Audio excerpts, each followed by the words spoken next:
There was nothing remarkable about that Tuesday morning. The weather was doing its usual Midwest shuffle. Gray skies pretending they were about to cry, but holding back just enough to keep the roads dry. I grabbed my briefcase, tossed the last sip of my coffee into the sink, and waved a lazy goodbye to Julia as she stood at the kitchen counter, scrolling through her phone like she was planning her next great adventure. I didn't think much of it. I hadn't thought much of anything lately. Life had settled into the kind of rhythm you don't question, because questioning it means realizing how ordinary things had become. The grocery deliveries were part of that rhythm. Every Wednesday at 3 p.m., like clockwork, the neatly packed brown bags would appear at our doorstep, with Julia signing for them and chatting briefly with whoever brought them. Sometimes she'd comment on how convenient it was, how much time it saved her. Modern living, she called it. Efficient. Efficient. Yeah, maybe too efficient. But I hadn't noticed that yet. Not until the moment that changed everything. That Tuesday, I wasn't supposed to come home early. The office was a mess of deadlines, and I had meetings lined up until sunset. But life doesn't care about your plans. An IT issue took down the whole system by lunchtime, and after a few hours of waiting for someone to fix it, the boss told us to pack it in and head home. Most guys would have hit the bar or met up with friends, but I didn't do much of that anymore. I figured I'd get home, surprise Julia, and maybe we'd watch a show together for once instead of being two strangers sharing the same roof. I parked the car in our driveway, noticing the sleek black van parked a little too perfectly by the curb. My first thought was that the guy was early. Deliveries weren't supposed to happen until the next day. As I grabbed my things and walked toward the house, I spotted them. There on the doorstep, with the front door half open and the smell of rain lingering in the air, was my wife, Julia, and she wasn't standing alone. She was in the arms of the grocery delivery man. At first, I thought I'd misread the situation.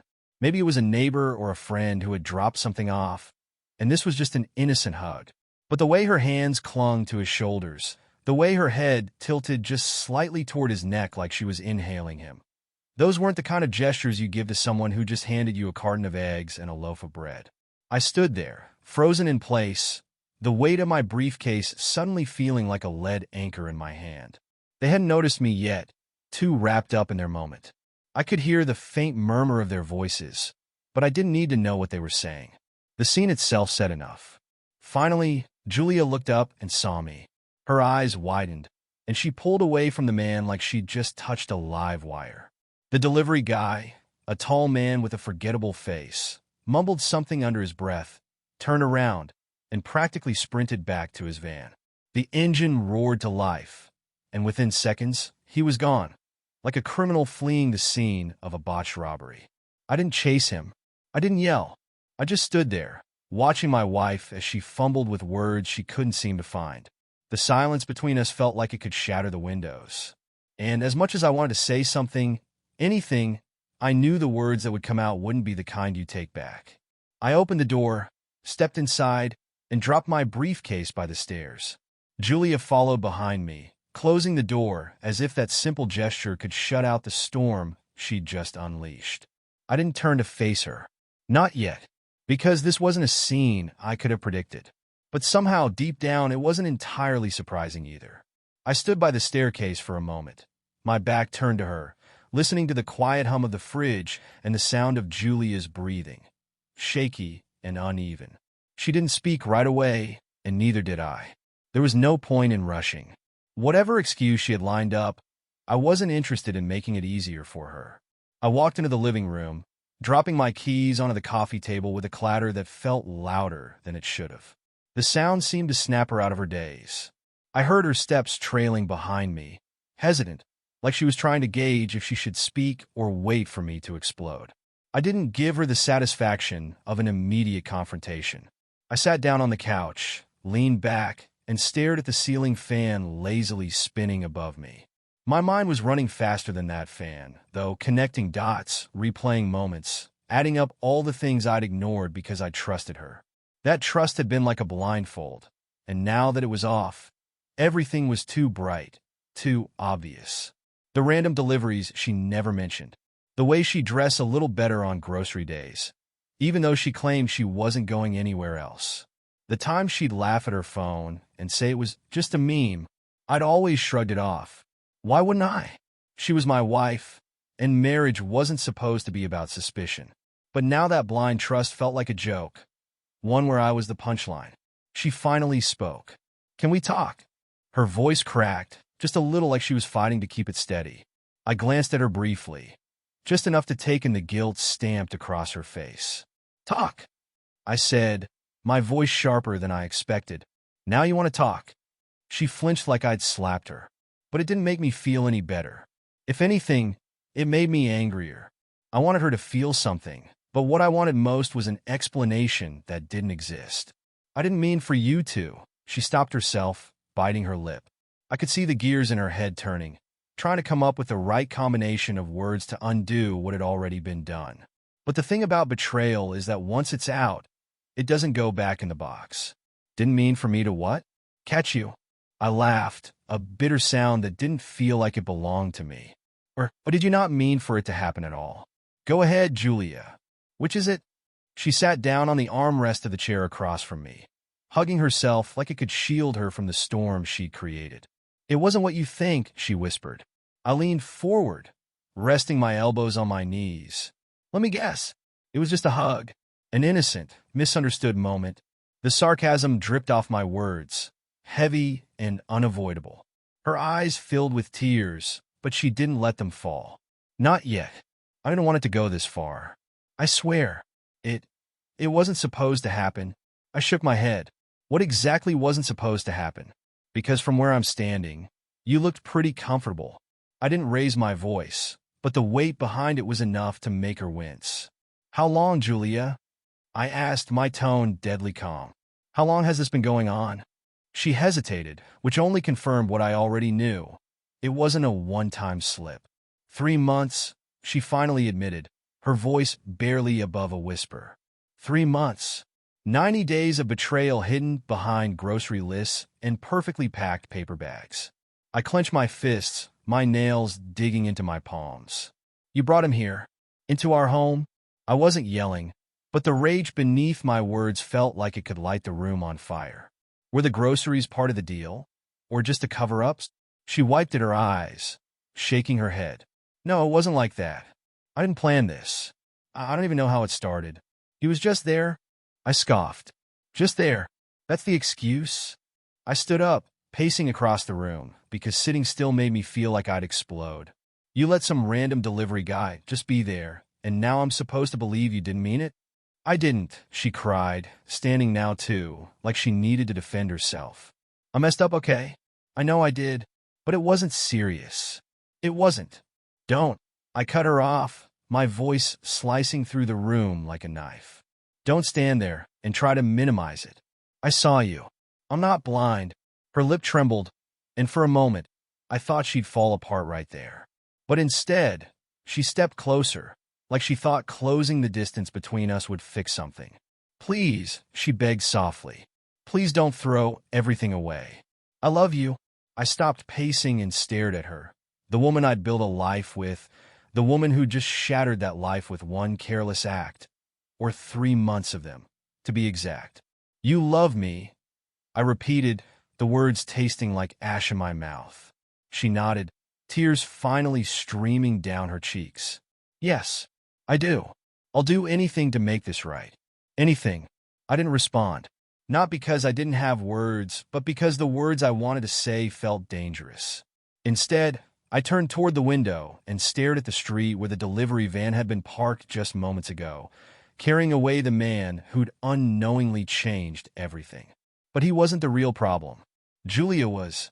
And now, I had a decision to make. I stood by the window longer than I needed to. The view wasn't anything special, just the empty street with its cracked sidewalks and leafless trees swaying in the wind. But it gave me a few seconds to breathe, to pull myself back from the edge of whatever cliff I was standing on. Anger had a way of taking over, making you say things you couldn't unsay, and I wasn't ready for that yet. Julia stayed behind me, probably waiting for me to lash out again, or worse, to say something final, something like, we're done. But I didn't give her that satisfaction. Not yet. Instead, I turned back around, the calm in my voice almost scaring me. So, what was it about him? She blinked, caught off guard. What? I walked slowly, deliberately, past her, running my hand along the edge of the couch like it could somehow ground me. What made him so special, Julia? Was it the way he packed the groceries? Did he compliment you in ways I didn't? Or was it just the thrill of doing something you weren't supposed to do? Her mouth opened, but no sound came out. She wasn't ready for the question because, deep down, she probably hadn't even asked herself that yet. Don't worry, I said, sitting back down and leaning into the couch like I had all the time in the world. I'm not expecting an answer. Not a real one. Anyway, she wiped at her face again, smudging the mascara under her eyes. It wasn't like that. It wasn't about him being special. I tilted my head, curiosity creeping in despite the rage still simmering underneath. Then what was it about? She hesitated, like the wrong answer might snap whatever thin string of patience I had left. It wasn't planned. He started flirting, and I guess, I don't know, I liked the attention. I nodded slowly, processing her words like they were part of some twisted puzzle I needed to solve. Attention. I repeated the word like it was foreign to me, like it hadn't been a basic part of our marriage vows. So what? I wasn't giving you enough of that. Her shoulders slumped, and she looked at the floor. It wasn't about you. I laughed, a cold, hollow sound. Of course it wasn't. It never is, right? I stood up again, pacing because sitting still was making my skin crawl. Let me guess. It was about you feeling neglected, unappreciated. And he just happened to be there to make you feel wanted. Stop, she whispered, her voice cracking. Please stop. But I didn't. Not because I enjoyed seeing her break, but because I needed her to hear what this looked like from my side. You know, I've worked long hours, sure. But I never thought that'd be enough of a reason for you to betray me. If you needed attention, you could have told me. Instead, you let someone else take my place. Her head snapped up, her eyes wide and desperate. He didn't take your place. He never could. I made a mistake, but it wasn't. She stopped herself, like she knew finishing that sentence would make things worse. You're right, I said, my tone deadly calm. He can't take my place. But that didn't stop you from giving him a chance to try. Julia's breath hitched, and for a moment, it looked like she was about to collapse under the weight of her own guilt. But then she stepped closer again, her hands trembling as she reached out toward me. I can fix this, she whispered, her voice barely audible. I can fix us? I stepped back before she could touch me, creating a gap between us that felt symbolic of something much bigger. You don't get to decide that. Her tears flowed freely now, and I could see the panic in her eyes, the realization that she couldn't control the outcome anymore. She'd gambled everything, and now the odds weren't in her favor. I love you, she repeated, like those words were some kind of magic spell that could erase what I'd just seen. I was stupid, and I know that. But I love you. I don't want to lose you. I stared at her, wondering how love could coexist with betrayal. Maybe it could. Maybe that's why people stayed in situations like this, because they believed love could survive even when trust couldn't. But I wasn't sure I wanted to be one of those people. I'll do anything, she said again, desperation dripping from her words. We can go to counseling, we can start over, whatever it takes. Just don't give up on us. I didn't respond. Not because I didn't have thoughts, but because the thoughts I did have felt dangerous. Instead, I turned back toward the window and watched the empty street once more, as if waiting for something, maybe clarity, maybe closure. But neither of those things came. Not yet. I don't know how long I stood there by the window, watching nothing in particular, but thinking about everything.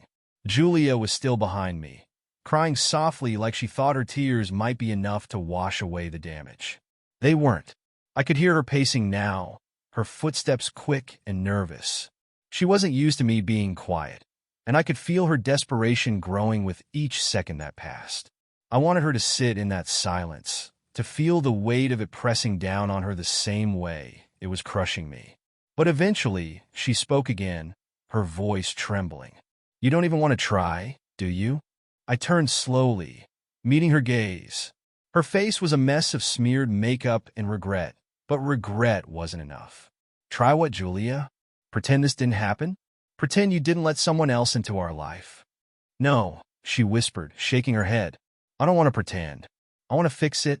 Fix it, I repeated like the words didn't quite make sense. You think this is something you just glue back together? This isn't a broken plate. It's not that simple. She wiped her face again, but the tears kept coming. I know it's not simple, but I can't just let this be the end. I won't. Her stubbornness wasn't new. It was one of the things I'd admired about her once. But now it felt like she was fighting for something she should have thought about before inviting another man into our life. You should have thought about that 3 months ago, I said, my voice cold. When you had the chance to stop this before it even started, her lip trembled, and she wrapped her arms around herself like she was trying to hold herself together. I didn't plan for it to go this far. I thought I could keep it under control. I laughed bitterly, shaking my head. Under control? You weren't in control. You were gambling with our marriage and hoping I wouldn't catch you. Her shoulders shook as she sobbed, but I wasn't ready to comfort her. I wasn't sure I ever would be. I didn't love him, she said through her tears. It wasn't about that. It was just, she broke off, as if saying the next part out loud would make it even worse. Just what? I pressed my tone hard. Just sex? Just attention? Just some thrill you couldn't get from me? She looked away, her gaze fixed on the floor like it held all the answers she didn't want to say. It wasn't worth it, she whispered. None of it was worth it. I hate myself for it. For the first time, I felt something other than anger. It wasn't sympathy, but a bitter kind of understanding. I wasn't stupid. I knew people made mistakes. I knew temptation could creep in when you weren't looking. But that didn't mean I could forgive her. Not yet. I'm not interested in how much you hate yourself, I said, stepping closer until I was standing right in front of her. I'm interested in why you did it in the first place. She met my eyes, and for a second, I thought she might lie. But then she surprised me. I was lonely, she admitted, her voice barely audible. You've been working so much, and I felt like I was invisible. I didn't want to feel that way anymore. Her words hit me like a punch to the gut, but I didn't flinch. So, you fixed that by sleeping with someone else? No, she said quickly, her hands clenching into fists. I wasn't thinking. God, I don't know what I was doing. But I know I ruined everything, and I don't know how to fix it. For a moment, the room fell silent again, the only sound her uneven breathing. I could see the cracks in her, the way she was falling apart right in front of me. And part of me wanted to fix her, to pick up the pieces and put her back together like I had so many times before. But this time, I wasn't sure I could. I need time, I said finally, stepping back. I can't just decide right now what happens next. Her eyes filled with panic again, and she reached for me, but I stepped back further. Please, she begged. Don't leave me like this. Don't shut me out. I didn't answer. Instead, I turned and walked up the stairs, each step feeling heavier than the last. I didn't know where I was going, but I knew I needed space. Space to think, space to feel something other than the rage and disappointment eating away at me. When I reached the bedroom, I closed the door behind me and leaned against it, letting out a breath I didn't realize I'd been holding. The bed we shared was perfectly made, the way she always kept it. But now it felt like a stranger's bed, like the life we'd built was slipping through my fingers. I sat down on the edge of the bed and buried my face in my hands, letting the silence fill the room. Downstairs, I could still hear Julia sobbing, but I didn't move. I wasn't ready to comfort her, and I wasn't ready to forgive her. All I knew was that things were about to get a lot messier before they got any clearer. The bedroom felt suffocating after a while, like the walls were closing in on me. I stood up, pacing around the room as thoughts darted through my mind like they were on a racetrack. The idea of staying in this house, under the same roof as Julia, felt unbearable. But leaving meant running, and I wasn't ready to do that either. I opened the closet, pulling out a duffel bag, but then stopped. What was I doing? Packing up my things like a character in a bad movie? No. If I was leaving, it wouldn't be in some dramatic exit that left her sobbing in the doorway. I didn't want to give her that scene. Not yet. Instead, I sat back down on the bed and grabbed my phone. Muscle memory had me scrolling through apps without purpose until my finger hovered over the call log. My mind raced with conflicting thoughts. Call a friend? Go to a bar? Stay and fight? But I didn't want sympathy, and I didn't want advice. I wanted answers. The same name kept popping up in my head, the one person who knew what Julia had been doing for 3 months without me realizing it. The grocery delivery guy. I checked my messages, scrolling through the text Julia and I had exchanged over the past few months. There weren't any red flags, no suspicious gaps, no strange replies. But as I scrolled further, a message caught my eye. It was from about a month ago. Can you bring home some wine tonight? Sure. Something special planned? Just a relaxing evening. I remembered that night. I'd come home, handed her the bottle, and she'd smiled like I'd done something heroic. We'd sat on the couch, had a glass or two, and watched a movie. She'd been affectionate, leaning against me, running her fingers through my hair. At the time, I thought it was just one of those rare nights when everything felt right. Now I wondered if she'd been overcompensating. I closed the text and opened her email. It wasn't something I usually did. I wasn't the kind of guy to snoop. But trust had been shattered, and I wasn't playing by the old rules anymore. Most of it was mundane. Work updates, newsletters she never unsubscribed from, spam about sales at department stores. But then I found an email from the grocery delivery service. It wasn't anything obvious, just a confirmation of an order from a few weeks ago. The timestamp caught my attention. It was placed at 10 p.m. on a Sunday, a time when we were usually winding down for the night. I clicked it open, scanning the details. Bread, milk, eggs, the usual. But at the bottom of the list, there was a special note. Delivered to the side entrance. Please text when you arrive. Why the side entrance? We never used it. It led directly to the small hallway between the laundry room and the kitchen, a spot hidden from the front of the house. My stomach churned, the pieces of the puzzle falling into place faster than I wanted them to. I needed more. I stood up and made my way downstairs where Julia was still sitting on the couch, hugging a throw pillow like it was her lifeline.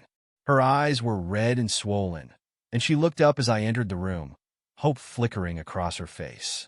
Did you think about what I said? She asked, her voice fragile. I ignored her and walked past her toward the kitchen. I opened the fridge, grabbed a beer, and leaned against the counter, staring at the floor as I twisted the cap off. That Sunday night, I said without looking at her, "Did you invite him over?" She didn't answer right away, but I could hear the tension in her breathing. "Don't lie to me," I warned, my voice calm but deadly. I found the delivery confirmation. Side entrance. That's not a normal drop-off. There was a long pause before she finally whispered, "Yes." I closed my eyes, taking a long sip of the beer to keep from throwing the bottle across the room. "So, you weren't just using him for groceries. You invited him here when I was home, didn't you?" "It wasn't like that," she said quickly, standing up and moving toward me. "He dropped off the groceries and left. That's all." I turned my head sharply, pinning her with a glare that made her stop in her tracks. "Do you think I'm that stupid, Julia? 3 months. And you expect me to believe he just left every time?" Her hands trembled as she clutched the edge of the kitchen island. "I'm telling the truth. That night he didn't stay. I swear." I could hear the desperation in her voice, and maybe part of her was telling the truth. But the damage was done. Even if he hadn't stayed that night, he'd stayed other nights. And she'd let him. "You know what's funny?" I said, chuckling bitterly. "I trusted you so much, I never once thought to check. I never asked questions. But now, I can't stop asking them." She took a step closer, reaching for my hand, but I pulled it away. "Please," she begged, tears streaming down her face again. "I'll tell you everything. Just don't give up on me." I looked at her, the woman I'd once believed was incapable of hurting me, and all I could think was, "I don't know who you are anymore." "I'm not the one who gave up, Julia," I said, setting the beer bottle down on the counter. "You did. You gave up on us the moment you let him into our home." Her sobs grew louder, but I didn't stay to listen. I walked past her, out the back door, and into the cool evening air. I needed space, distance, anything to stop the noise in my head. But as I stood in the backyard, staring at the dark sky, I knew one thing for sure. This wasn't over. Not by a long shot. I stood outside for a long time, the cool evening air biting at my skin, but doing nothing to chill the fire burning inside me. The backyard was quiet, with only the faint rustle of leaves and the distant hum of passing cars. It was the kind of quiet that should have been comforting, but instead, it felt suffocating, like the silence was pressing down on me, daring me to make a decision. I thought back to the moment I'd caught them on the doorstep, to the way Julia had clung to him, like he was her lifeline. The image wouldn't leave my mind, no matter how hard I tried to shove it aside. It wasn't just the betrayal. It was the audacity. She hadn't just cheated. She'd brought it home, right to our doorstep where anyone could see. Where I could see. I heard the back door creak open behind me, followed by Julia's hesitant footsteps. She didn't come all the way to where I was standing, though. She stayed a few steps behind, like she knew she was walking on thin ice. "I know you hate me right now," she said softly, "but I'm not giving up on us." I let out a bitter laugh, shaking my head. "You're not giving up now, but you gave up 3 months ago. Don't pretend you didn't." "I didn't give up," she said quickly, her voice cracking. "I made a mistake. I was stupid and selfish, but I never stopped loving you." I turned to face her, the words hanging heavy in the air. "Do you even hear yourself? You say you love me, but you let another man into our home. You hid it for months, and now that you've been caught, you want me to believe it didn't mean anything."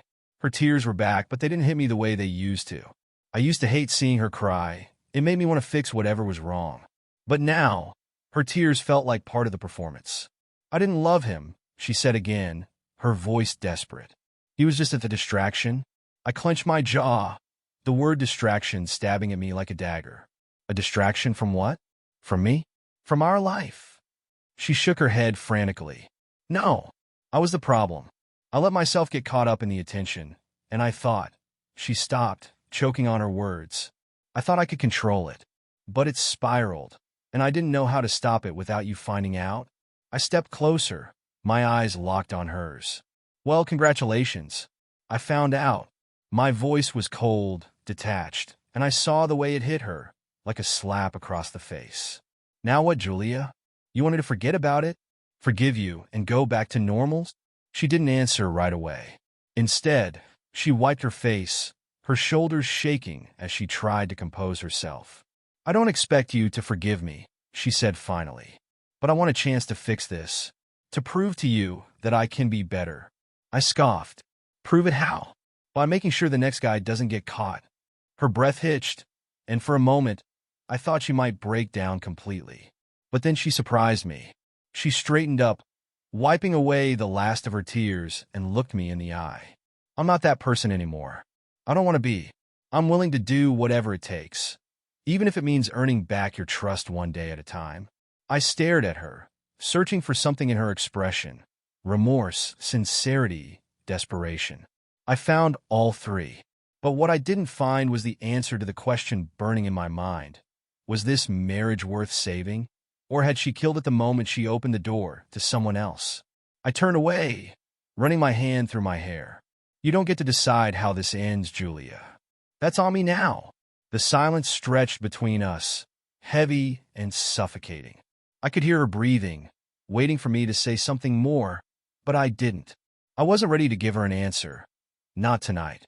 "I'm sleeping in the guest room," I said finally, heading toward the house without looking back. She didn't follow me this time. She just stood there in the yard, her sobs muffled by the distance. When I reached the guest room, I closed the door and leaned against it, exhaling the breath I'd been holding. The bed felt unfamiliar, the sheets cold, but I didn't care. Sleep wasn't going to come easy tonight. I lay there in the dark, replaying everything over and over, until exhaustion finally pulled me under. But even in my dreams, there was no peace. Just flashes of her betrayal, her tears, and the unanswered question of what came next. Morning crept in slowly, the dim light slipping through the curtains like an unwelcome guest. My eyes opened to the unfamiliar walls of the guest room, and for a moment, I had to remind myself where I was and why. The events of the previous day came rushing back like a tidal wave, drowning any hope that this had all been some nightmare I could wake up from. The smell of coffee drifted through the air, and I knew Julia was up. She was probably sitting in the kitchen, waiting for me, hoping that a new day would mean a fresh start. But I wasn't ready to give her that. Not yet. I showered, dressed, and stood by the mirror for a moment, staring at my reflection. The man looking back at me wasn't the same guy who had come home early the day before, blissfully unaware of what was waiting on his doorstep. That man was gone, and I wasn't sure if I wanted him back. I made my way downstairs, where Julia sat at the kitchen table, a mug of coffee in front of her, and her hands nervously twisting a napkin. Her eyes were swollen from crying, and the moment she saw me, she sat up straighter, like she was bracing for another round of accusations. "Morning," she said softly, her voice barely above a whisper. I didn't respond. I poured myself a cup of coffee and leaned against the counter, keeping my distance. The silence between us stretched, heavy and suffocating. She waited for me to speak, to ask her what she was thinking or how she planned to fix things, but I didn't give her that opening. Finally, she broke the silence. "Did you sleep at all?" "A little," I replied, keeping my tone neutral. She nodded, her eyes flickering with something that looked like hope. "I didn't sleep much either." I took a sip of my coffee, the bitterness matching the taste in my mouth. "What do you expect me to do, Julia? Pretend this didn't happen? Move on like nothing's changed?" Her hands trembled as she placed the napkin on the table. "I don't expect you to do anything right away. I know this is my fault, and I know I've destroyed your trust. But I want to fix it. I want to be the wife you deserve." I set the coffee cup down, the sound of it hitting the counter louder than I intended. "Do you even know what you're asking for? You're asking me to forgive something that can't be undone. No matter what you say or do, you can't erase the last 3 months." "I know," she whispered, tears pooling in her eyes again. "But I don't want to lose you. I love you, and I'm willing to do whatever it takes to prove that." I stared at her, my mind racing through every moment we'd shared. The good, the bad, and now, the betrayal that overshadowed it all. Part of me wanted to believe her, to hold on to the life we'd built together and see if it could be salvaged. But another part of me knew that even if we stayed together, things would never be the same. I thought about the man she'd let into our life, the way she'd hidden it from me, and the lies she'd told to cover it up. Could I live with that? Could I look at her every day and not wonder if she was hiding something else? She stood up, taking a cautious step toward me. "Please," she begged, her voice cracking. "Just give me a chance. Let me show you that I can be better." I looked at her, the woman I had once thought I'd spend the rest of my life with, and felt the weight of the decision pressing down on me. I could see the regret in her eyes, the desperation in her posture. But regret wasn't enough to rebuild trust, and desperation couldn't erase what had been done. "I can't make any promises," I said finally, my voice steady but firm. "I don't know if I can forgive you, and I don't know if I even want to try." Her face crumpled, and she covered her mouth with her hand as a sob escaped her. "I'll wait," she whispered through her tears. "For as long as it takes. I'll wait." I nodded, not because I agreed, but because there was nothing else to say. I grabbed my car keys and headed toward the front door, needing to get out of the house before her tears pulled me into a conversation I wasn't ready to have. As I stepped outside and breathed in the crisp morning air, I realized that the next move was mine. I could stay, give her the chance she was begging for, and see if there was any hope of rebuilding what we had. Or I could walk away, leaving the pieces of our life scattered behind me. But either way, the decision wasn't about her anymore. It was about me. And for the first time since this nightmare began, I felt like I had the power to decide what came next.